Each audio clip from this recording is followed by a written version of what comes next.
אנחנו בפעם שעברה, תודה רבה. אנחנו בפעם שעברה דיברנו על ביאור חלקי הזהירות בפרק ג' ודיברנו בעצם על העניין של חשבון הנפש, ולאחר מכן ראינו את המשל, ובו סיימנו את המשל שמביא המסילת ישרים.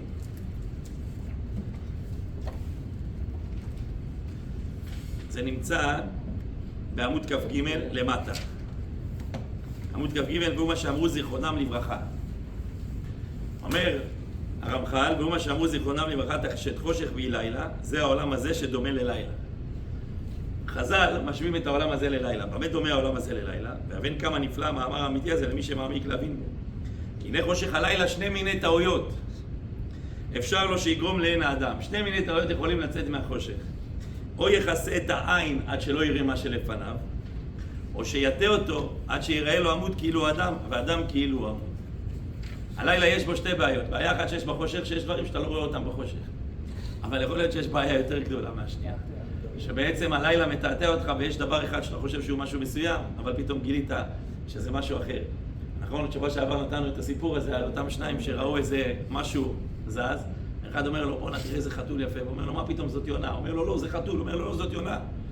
ופתאום היצור הזה התחיל לעוף. הוא אומר לו, נו, ראית שאני צודק שזה יונה? הוא אומר לו, תאמין לי, בחיים לא חשבתי שחתול גם ידע לעוף. הנה חתול ידע לעוף.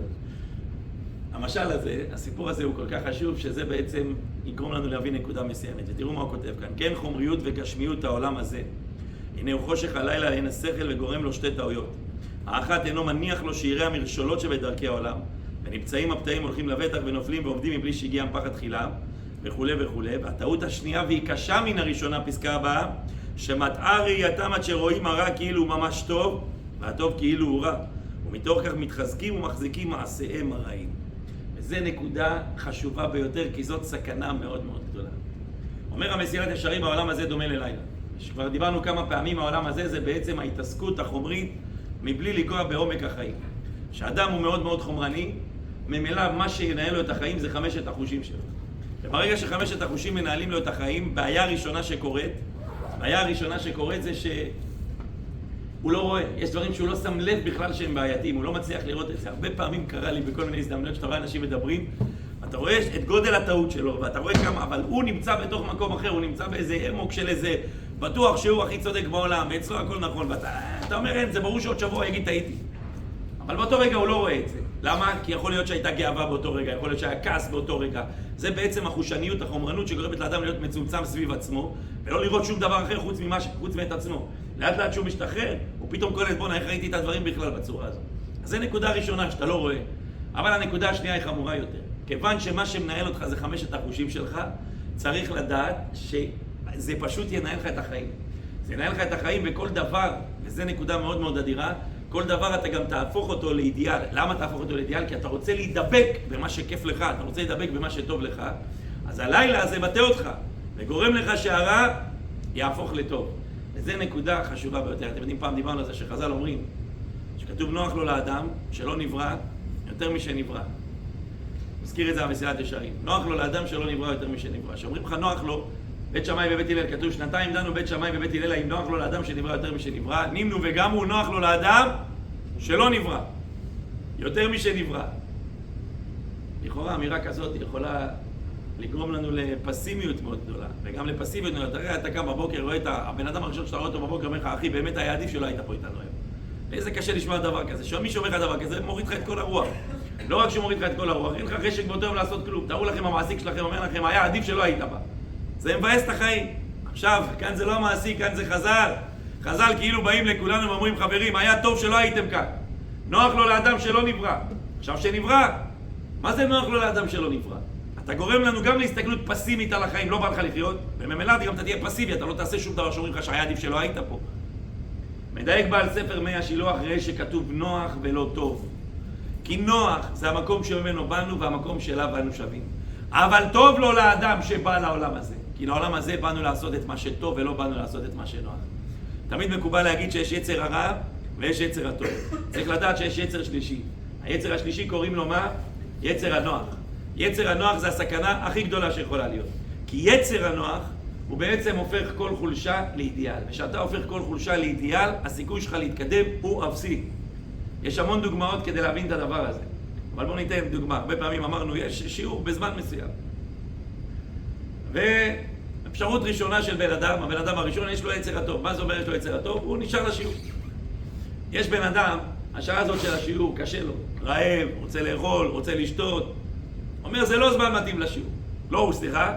הוא אומר, מה אני אעשה, מה אני יכול, איזה כיף לכל הצדיקים שנשארים כאן. אני קשה לי. כשהוא הולך הביתה, הוא בעצם מבין שיש כאן, כביכול, בוא נקרא לזה ככה יצר הרע, הוא רוצה לאכול, רוצה לשתות, רוצה משהו שכיף לו. הוא מבין שבסדר, הוא לא במדרגה, מסתכל על כולם, אומר, איזה צדיקים הם. יכול להיות שיום אחד, גם הוא מה יקרה לו? יתחזק. אבל יש אדם שלישי. תגידו, לא מצאתם זמן יותר טוב לעשות את השיעור? דווקא בזמן הזה עשיתם את השיעור, לא מצאתם זמן אחר. הוא בעצם יש לו קצת מצפון, אבל כדי להשקיע את המצפון הוא כבר לוקח את החולשה והופך אותה לאידיאל. זה הזמן הכי גרוע. אדם כזה לעולם לא יתקדם. וזה מה שאומר שהעולם הזה דומה ללילה. למה לא יתקדם? כי הוא כבר עשה אידיאל מהחולשה שלו.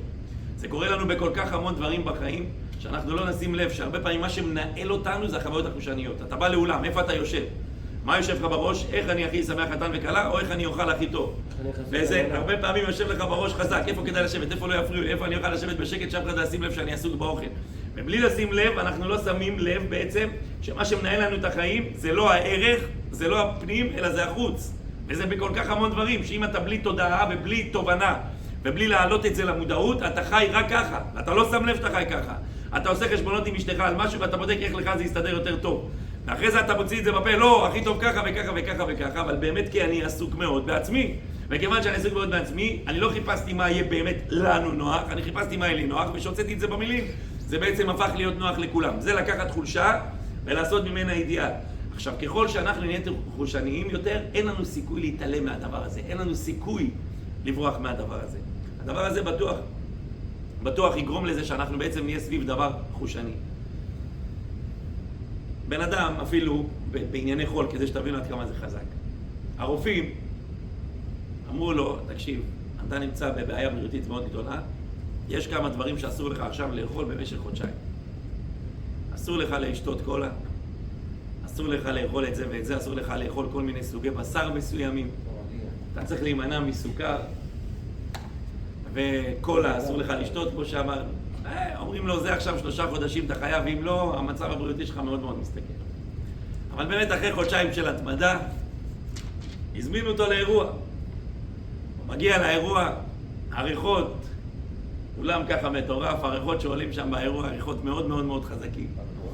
כל סוגי הבשר שאמרו לו לא לאכול, דווקא הם על השולחן. הקולה ככה יושבת שם על השולחן, מזיעה עם איזה כוס של בירה גדולה עם קוביות קרח.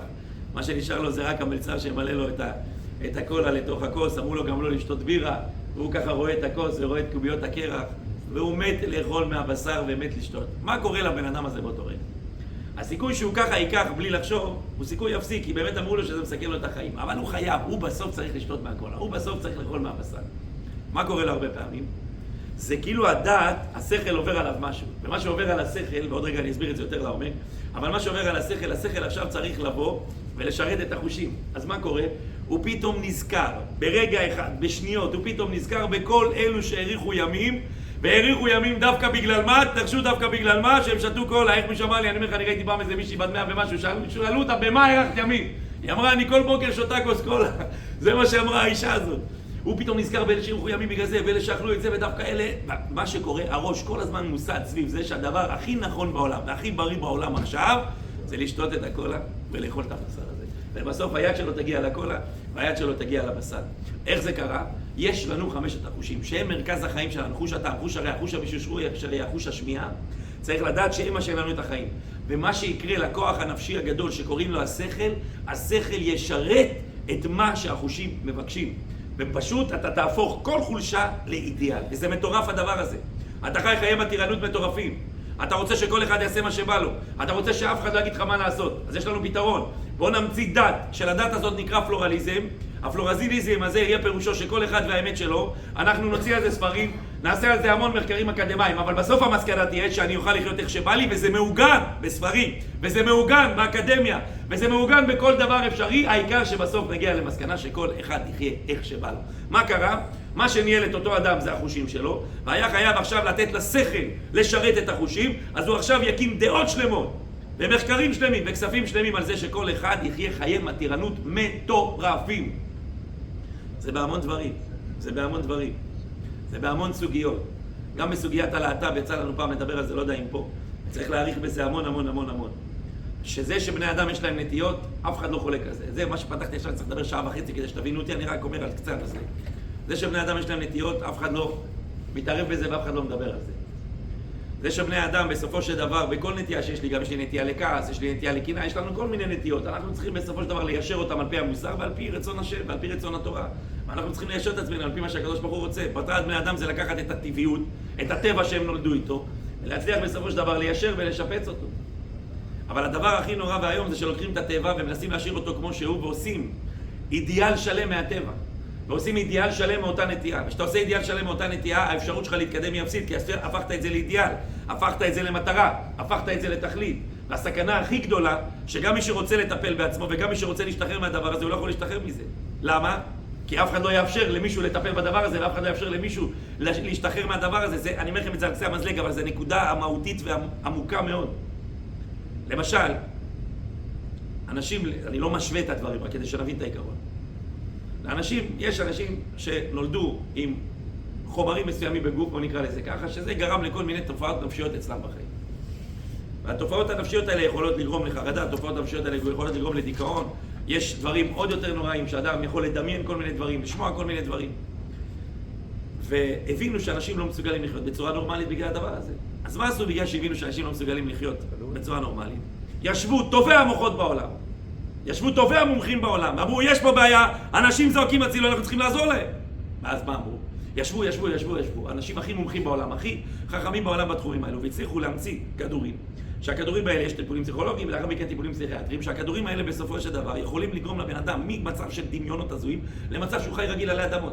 לרגע אחד שהוא יפסיק את הכדור, הבן אדם לא מצליח לחיות. בעצם בזכות זה שבני אדם הבינו, נכון שבן אדם נולד עם משהו מסוים, אבל אנחנו רוצים לעזור לו לצאת מהדבר הזה, ישבו טובי המוחות בעולם, הצליחו להמציא דבר שגורם לבני אדם ממצב שהם לא מסוגלים לחיות חיים, להיות דבוקים לתוך המיטה שנים על גבי שנים, הם יכולים לחיות כמו כל בן אדם עלי אדמות, ללכת לעבוד, לעשות כל דבר כמו שצריך.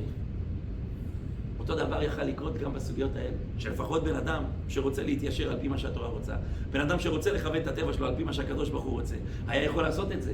אבל אוי לו למי שישב ויחקור בסוגיות האלה. אוי לו למישהו שינסה להגיד אחרת.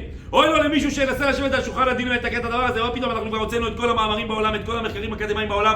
אין שינוי, אין לך אפשרות לשנות את זה, אסור לך לשנות את זה. עכשיו אתה רואה עד כמה עושים מזה דת ברמה הכי קיצונית שבעולם, שגם אם יושב לאותו אדם שאומר אני רוצה לשמור תורה ומצוות, על פי תורה זה לא שייך, אני רוצה להתחתן עם אישה, להקים משפחה, ילדים, אין לו איך לטפל בעצמו עכשיו. למה אין לו לטפל בעצמו עכשיו? כי לא נתנו לאף אחד לשבת, כי מי שישב אנחנו נוריד לו את הרישיון, כי מי שישב אנחנו ניתן לו, ואז כל הכספים, כל המשאבים, הכל הולך לשם כדי שבני אדם יוכלו לחיות חיי מתירנות גמורים ולחיות איך שבא להם, ולא לנסות לשפץ, ולא לנסות להתקדם קצת בחיים שלהם. לפחות מי שרוצה, לא דיברתי על מי שלא רוצה, אבל מי שרוצה וזועק הצילו, אין לו פתרון עכשיו. כי לא ישבו החכמים הכי גדולים בעולם לדון בסוגיה הזאת, כי לא נתנו לחכמים הכי גדולים בעולם לדון בסוגיה הזאת, כי מי שיעשה את זה הוא כבר לא יהיה משופט. ואז במילא, בן אדם נולד עם נטייה. עכשיו אני תמיד משדרים את זה כאילו בן אדם כבר נולד שמה, בתוך המעשה עצמו. גם לגבר, כל גבר מצוי למשל, יש לו נטייה לנשים, נכון? ויכול להיות שיהיה רווק בין 40-50, ואתה תצטרך להגיד לו בסוף, למרות שהוא רווק בין 40, ויש אולי איזה אשת איש שהכי מתאימה לו בעולם. בסוף אתה תצטרך להגיד לו, נשמה, אתה צריך מה לעשות? להתגבר. ואתה תגיד לו להתגבר. ומי שיעיז לגרום לבגידה, ישבדו אותו, ואף אחד לא יגיד, מה אתה רוצה? אבל הוא נולד ככה. הוא נולד עם נטייה כזאת, מה אתה רוצה? לא, זה לא על פי המוסר, זה לא על פי התורה. אז אנחנו נגיד לבני אדם להתגבר. ואותו דבר גם בסוגיות האלה. אני ממש אומר לכם את הדברים ברמזים, ואני מקווה שאתם ממשיכים איתי הלאה. כדי שנוכל להספיק יותר. אותו דבר גם בסוגיות האלה. אותו דבר גם בסוגיה הזאת. בעצם לקחת הטבע, והמטרה של בני אדם זה בסופו של דבר לשכלל ולשפץ ולהתקדם. ולפחות מי שרוצה לשכלל, לשפץ ולהתקדם. ואז בסוף לקחת את אותו טבע, לקחת את אותה נטייה, עשית ממנה אידיאל, השארת אותה ככה ונשארת לבני אדם להיות במקום שבו הם נמצאים, ואין להם אפשרות אפילו לשנות, ואין להם אפשרות אפילו להתקדם, ואין להם אפשרות אפילו להשתחרר. כי אחד דתו להעמיד למי שסיפרו לנו פעם באיזה קורס שהיינו, שהם עשו ניסוי לאיזה מקום כזה שכביכול עוזר לאנשים. ואז אחד התקשר, אומר להם, תקשיבו, אני כל החיים שלי, היה לי נטייה לגברים, אבל באיזשהו שלב אני רואה שזה השתחרר לי, ואני יש לי נטייה לנשים, ומה אתה אומר?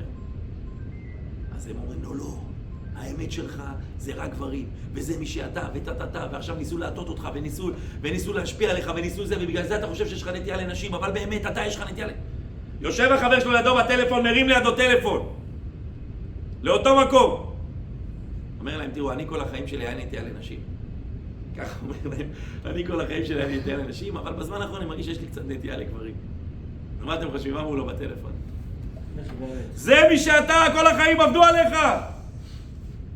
זה מי שאתה צריך להיות לך נטייה לגברים. החברה, הסביבה, המשפחה שלך, ההורים שלך השפיעו עליך, אבל באמת אתה זה גברים. שני אנשים ישבו אחד ליד השני, הרימו טלפון.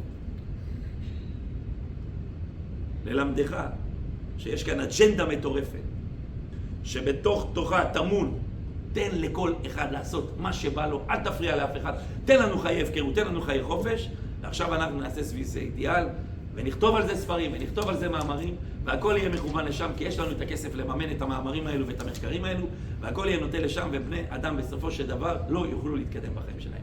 אומר המסילת ישרים לפני 500 שנה, זה הלילה שדומה לחושך. הלילה שדומה לחושך זה לא לראות את הרע, הדבר היותר נורא מכל זה להפוך את הרע לטוב. ולהפוך את הרע לטוב זה בעצם אומר שאין לך אפשרות בכלל לשפץ, כי אתה מכל חולשה, אתה תעשה ממנה אידיאל. אתם יודעים כמה זה קורה לנו בחיים? שלא בא לנו לפתוח את הספר, אז הרבה פעמים אנחנו נעשה מזה אידיאל. שלא בא לנו ללכת לשיעור, אנחנו נעשה מזה אידיאל. שלא בא לנו צניעות לנשים. תמיד אפשר למצוא למה. תמיד אפשר למצוא למה. אני זוכר מישהי שהייתה צדיקה מאוד גדולה, ופעם אחת הגיעה לכל מיני מקומות והיה ויכוח, אומרת, איפה כתוב שאסור ללבוש את זה וזה? איפה ראית שכתוב דבר כזה? אין לי בעיה, את יכולה להגיד, תקשיב, יש את רצון השם, יש את רצון התורה, אני לא שם, לאט לאט אני אתקדם, זה אפשרות אחת. אפשרות שנייה, איפה כתוב שאסור? תראה לי! שכולנו יודעים שהמטרה היא למשוך. פעם אחת הייתי עם סטודנטים, והבנות אמרו לנו שחור על גבי לבן. אנחנו מתלבשות ככה רק בגלל סיבה אחת, ככה הם אמרו לנו. בגלל שזה מושך את הגברים. אם הגברים לא ירצו בזה, אנחנו לא נרצה בזה. ככה אמרו לי בנות, תלמידות באוניברסיטה. זה הסיבה היחידה שאנחנו שמות, מתלבשות ככה. כי בגד זה יותר יפה מגוף. אבל גוף זה יותר מושך. יופי זה משהו אחר. ולכן זו נקודה מאוד מאוד מאוד חזקה. זו נקודה מאוד מאוד חזקה, שבעצם העולם הזה הופך ללילה בגלל שתי סיבות. א', לא רואה את הרע, והופך את הרע לטוב. עכשיו אתם תיקחו את זה, כי אפשר לדבר פה שעות על הדבר הזה, אתם תיקחו את זה אליכם, ותראו איך בתוך החיים שלנו זה קורה לנו בלי סוף. אז מה אנחנו עושים? דיברנו שבוע על חשבון נפש. אם ננסה לתקן את הכל בבת אחת, לא ילך. לוקחים נקודה אחת, ממנה מתקדמים, אותה משכללים, בודקים את השורשים, קוראים על זה, מאבחנים את זה, ולאט לאט ככה בן אדם יכול בסופו של דבר להתקדם בחיים שלו. בואו נתקדם עכשיו עוד טיפה. אז זה ראינו את הטעות השנייה, תראו בסוף עמוד כ"ד, אחותם שכבר יצאו מן המאסר הזה. וזה אומר רמח"ל על חז"ל, וזה גם אומר הרמח"ל על עצמו. אחותם שכבר יצאו מן המאסר הזה, הם רואים האמת לאמיתו, ויכולים לייעץ שאר בני אדם עליו. על מה זה דומה לגן המבוכה, וזה המשל הידוע מסילת ישרים של גן המבוכה, חשוב מאוד המשל הזה.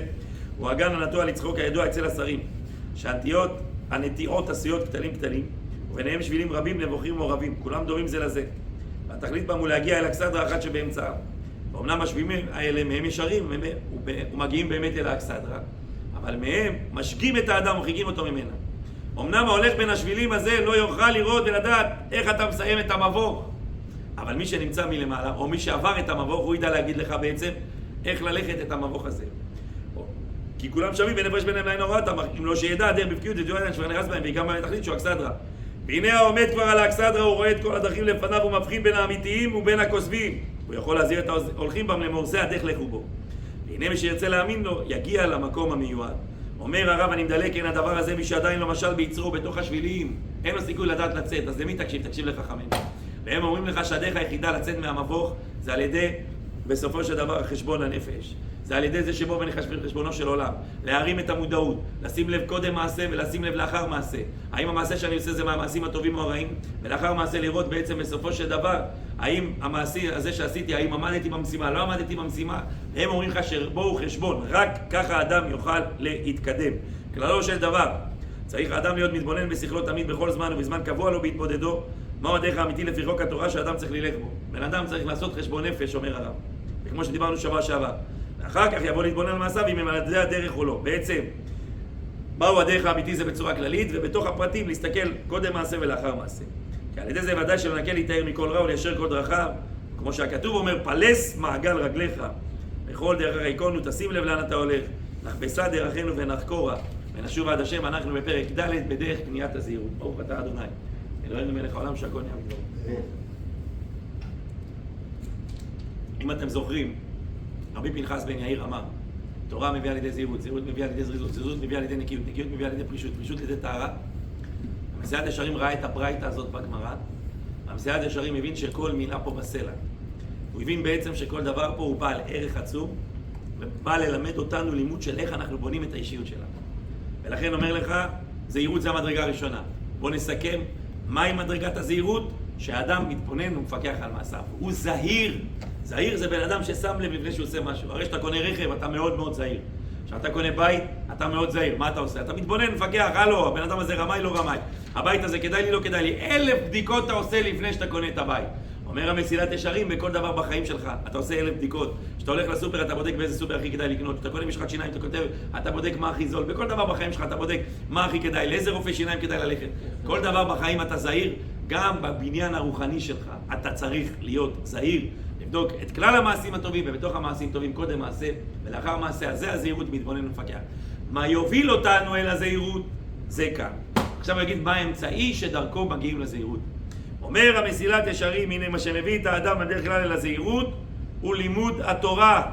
ושימו לב, אם רבי משה חיים לוצאטו אומר שרק תורה מביאה על ידי זהירות, זה אומר שלא משנה מה תעשה, תרצה לעשות יוגה, תרצה לעשות איזו עבודה רוחנית, תרצה לעשות מה שאתה לא רוצה, לעלות על ההר ולצעוק כל היום, הקדוש ברוך הוא אנחנו אוהבים אותך, לקחת גיטרה ולנגן בגיטרה כל היום ולצעוק אלוהים אני אוהב אותך, אני מת עליך, מה שאתה לא רוצה, אנחנו הילדים שלך, אנחנו חברים שלך, אנחנו חיילים שלך, תשאיר את זה כל היום. זה לא יוביל אותך לזהירות, צריך לדעת. כי אומר המסילת ישרים, רבי פנחס בן יאיר אמר שתורה מביאה על ידי זהירות, זה אומר שיש דבר אחד שיכול לגרום לך להיות זהיר, קוראים לזה תורה. בלי תורה אתה לא תהיה זהיר. תעשה גם את כל המצוות שבעולם, אבל לא תהיה תורה, לא תהיה זהיר. זה מטורף. אומר את זה מי שעבר את המבוכה. ולמה תורה היא מביאה על ידי זהירות? אז בואו נראה רגע כמה משפטים. הנה מה שמביא את האדם הדרך כלל לזהירות הוא לימוד התורה, ואומר שאמר רבי פנחס בתחילת הברייתא, תורה מביאה על ידי זהירות. אמנם על דרך פרט המביא לזה, הוא ההתבוננות על חומר העבודה שחייב באדם ועומק הדין עליה, ואצל זה מן העיון במעשים הכתובים בספרי הקודש, ומן הלימוד במאמרי החכמים זיכרונם לברכה, המעוררים על זה בעצם יש את התורה בצורה כללית, וגם להיות מהספרים שגורמים לך להתבוננות על העבודה האישיותית של האדם. ובעצם יש כאן נקודה מאוד מאוד מאוד חזקה. למה תורה מביאה לידי זהירות? אז קודם כל תורה, בתורה אתה רואה מה רע ומה טוב. כשאדם עסוק בלימוד תורה, אז בסופו של דבר אדם עסוק בלהבין את הדברים הטובים ואת הדברים הרעים. נכון שיש את המוסר הטבעי שגם יכול ללמד אותך, יש חוכמה כללית שיכולה ללמד אותך, ויש את השכל הכללי, אבל בסופו של דבר יש דברים שרק תורת ישראל יכולה ללמד אותך. למשל, זה שברצח אנחנו אומרים יהרג ובל יעבור, זה לא בטוח שיהיה כתוב באיזה ספר מוסר. דיבר הרמב"ם בהלכות איסורי התורה, בפרק ה' הלכה, שכותב הרמב"ם, שאם היו ישראלים שבאו ואמרו להם, תנו לנו אחד ונהרגהו, או שנהרוג את כולם, ימסרו, כתוב, אומר הרמב"ם, יהרגו כולם ואל ימסרו את חברם למיתה. אומר הרמב"ם, שפיכות דמים, אנחנו לא עוברים על זה בכל מצב. אם אומרים, תנו לנו אחד ונהרוג או שינדו כולם, הם לא מוסרים את חברם למיתה. כך פסק הרמב"ם בהלכות איסורי התורה. יש סיפורים מופלאים בלתי נתפסים בשואה, ששאלו ואמרו, היה אפשר אולי למצוא צדי זכות על זה. היו שם גדולי עולם, שביקשו מהם 3,000 זקנים ואם לא הורגים את כולם, ואומר שם הרב, ואומר, מה נעשה איך נמסור את אחינו למיתה? הרי כתב הרמב"ם, שיגרגו כולם ואל ימסרו את חברם למיתה. מסירות נפש העצומה של עם ישראל לאורך כל הדורות, וזה בעצם דברים שאולי רק תורה יכולה ללמד אותנו. הסתכלות הרבה יותר כללית מההסתכלות הפרטית הקטנה. למה זה ככה? צריך לדבר על זה, זה כבר שיעור בהלכה בעיון, אבל יש פה נקודה מאוד מאוד עמוקה. יש דברים שרק התורה יכולה ללמד אותך, ועל ידי תורה אתה תבין מה טוב ומה רע. אבל יש עוד דבר שהתורה עושה. כאשר אתה עסוק בלימוד תורה, ממילא זה כל הזמן מכניס לך למודעות את מה שאתה צריך להתבונן. שאין לימוד תורה אתה לא מתבונן. תראו, אני רואה את זה כאן שאנחנו לומדים למשל מסכת ברכות, אז פתאום אנחנו מתחילים לדבר על ברכות, אתה רואה שאנשים זה יותר יושב להם בראש, אתה רואה שאנשים זה יותר מעניין אותם. כל מה שאתה תלמד, אתה תרצה יותר להידבק בו. אתה תלמד הלכות שבת, אז ממילא אתה יותר תקיים הלכות שבת. אומר המשנה ברורה בהקדמה שלו לחלק ג' הלכות שבת, מי שלא לומד הלכות שבת אין סיכוי שהוא שומר את השבת. וזו נקודה עמוקה, כי כשאתה לומד אז זה נכנס למודעות. כשזה נכנס למודעות אתה יותר תשמר. אז נקודה ראשונה, כמו שאמרנו, לדעת להבדיל בין הטוב ובין הרע ובין הטמא ובין הטהור. בלי תורה יש דברים שאתה תדע, אבל יש דברים שאתה לא תדע. נקודה נוספת, זה מכניס את זה כל הזמן למודעות. נקודה שלישית חשובה ביותר. כמו שדיברנו כבר כמה וכמה פעמים, יש לנו את הנפש הבהמית ואת הנשמה האלוקית. הנשמה האלוקית שלנו יש לה מזון. המזון היחיד של הנשמה זה תורה. הנשמה הזאת היא חלק אלוקא ממעל, היא דבר רוחני.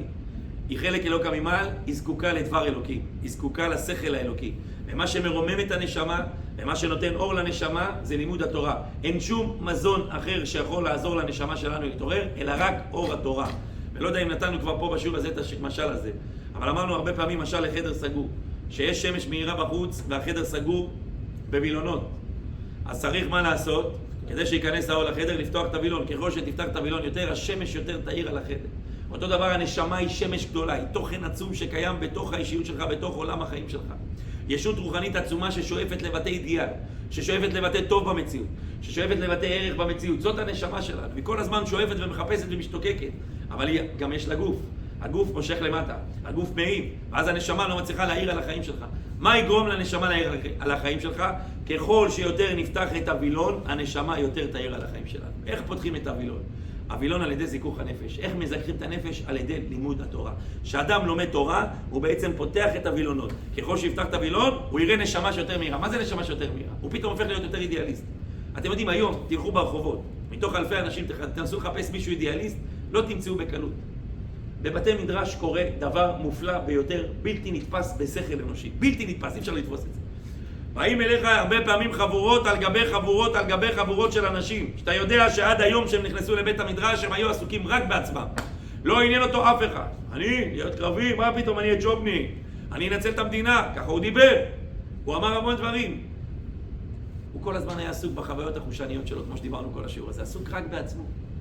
ופתאום אתה מכניס לבית מדרש אנשים, ואחרי כמה חודשים, זה אי אפשר לתאר את זה. עשרות ואפילו מאות של אנשים ברגע אחד הופכים להיות אידיאליסטים. איך זה קרה? הבן אדם פתאום אכפת לו מהחברים שלו, ופתאום הוא רוצה להיות הכי קרבי שיש, ופתאום הוא בא אליך ואומר לך, מה פתאום אני רוצה סיירת, אני רוצה 3... הלו, אתה לא זוכר, דיברת לפני 3 חודשים? ואני רוצה לעזור, ואני רוצה להקים חסד, ואני רוצה זה... מה קרה? מה קרה פתאום? מה קרה? זה בכמה חודשים, פתאום אתה רואה אנשים, עשרות אנשים הופכים להיות אידיאליסטים. הוא לפני כן היה עסוק בעצמו. כי יש תורה שנכנסה לתוך נפשותם. התורה הזאת העירה את מה שכבר קיים. תבינו, הנשמה כבר קיימת. אצל כל אחד ואחד מישראל הנשמה הזאת קיימת. צריך רק לתת לה להתעורר. איך נותנים לה להתעורר? איך נותנים לה להעיר על החיים? פותחים את הווילונות. איך פותחים את הווילונות? על ידי תורה. הלא כדבריי כאש נאום השם. תורה היא שורפת. תורה היא מעצימה את הנפש. תורה היא משכללת את הנשמה. ושהנשמה משתכללת ומשתכללת ומשתכללת, אז ממילא, בסופו של דבר היא מבקשת טוב, ואז אתה רואה שאתה הופך להיות אדם יותר טוב. אתה רואה שאתה רוצה להיות אדם יותר טוב לאשתך, לילדים שלך, לסובבים שלך, לחברה שלך. וואו, קורה לך משהו, פשוט קורה לך משהו, אתה נהיה בן אדם יותר טוב. אומר המסעד השרים, אתה צריך את העבודה הפרטית שלך, צריך את החשבון נפש הפרטי שלך, אבל מה שהוביל את החשבון נפש זה הלימוד תורה הזה. כי אם לא, התורה יכולה לעדן ולהעצים את הנפש, אבל יכולים לקרות גם קלקולים. אנחנו בלי נדר לדבר על זה בפעם הבאה, וגם בפעם הבאה אני רוצה לדבר על זה שאנחנו תמיד עושים עניין. וגדולי ישראל תמיד עשו עניין מלימוד הגמרא. למה כל כך חשוב שנלמד גמרא? למה כל כך חשוב שנהיה עסוקים בלימוד הגמרא? כחלק מהעניין הזה, שתורה שמביאה לידי זהירות, ראינו 3 דברים למה תורה מביאה לידי זהירות. א', להבחין מטוב לרע, ב', כדי שתהיה במודעות ותתבונן, ג', כי זה המזון היחיד שגורם לנשמה להתעורר ולהפוך אותה להיות אידיאליסטית. זה לא הופך אותה להיות אידיאליסטית, היא כבר אידיאליסטית, היא כבר אידיאליזם גדול. רק צריך את פתיחת הווילונות, ומה שפותח את הווילון זה התורה. ואז פתאום הנשמה מהירה, אתה הופך להיות בן אדם מטורף. תמיד אני אומר, גם אנשים שכל הזמן עסוקים בחושניות, רק לראות את השנה האחרונה, לראות את החיילים הקדושים והטהורים שלנו. איך בן אדם שהיה עסוק בעצמו במועדונים בכל מיני מקומות, וברגע אחד הופך להיות גיבור ישראל, זה קשור לזה שהנשמה כבר קיימת, ושיש אירועים עוצמתיים שגורמים לנשמה הזאת להתעורר, ותראו לאן היא יכולה להגיע. לאנשים גדולים שאומרים, הכבוד הכי גדול שלנו זה למות למען מדינת ישראל, זה להילחם למען עם ישראל. זה בלתי נתפס, אנחנו מעריצים אותם. אנחנו מעריצים את הקדושים הגדולים האלה, שעושים הכל למעננו. שעושים הכל שאנחנו נוכל לשבת כאן וללמוד תורה, ואנחנו בלי נדר הלוואי ונעשה כמה שיותר את המחויבות שלנו, חזק וברוך.